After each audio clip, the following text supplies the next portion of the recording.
पण कारण नसताना एक असा भाऊ करायचा. एक तर कधीतरी लक्षामध्ये घ्या की आपला करेक्ट कार्यक्रम झालेला आहे, त्याच्यामध्ये आपल्याला जनतेने नाकारलेलं आहे.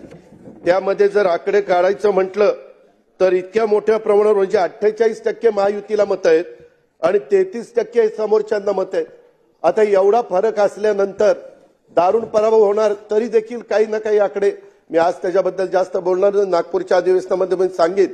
काही काहींनी सांगितलेलं आहे हे इतके मतं मिळाली आणि मग इतके निवडून आले आणि त्यांचे इतके मिळाले, ते सगळं मी दाखवीन, सभागृहालाही दाखवीन, सभागृहाच्या माध्यमातून महाराष्ट्रालाही दाखवीन. आमची बाजू खरी आहे, त्याच्यामध्ये कुठेही खोट नाहीये. जनतेने आमच्यावर विश्वास दिलेला आहे आणि या विश्वासाला आम्ही पण, अध्यक्ष महोदय, ज्यावेळेस 5 महिन्यापूर्वी लोकसभेच्या निवडणुका झाल्या त्यावेळेस महायुतीला 42 पॉईंट काही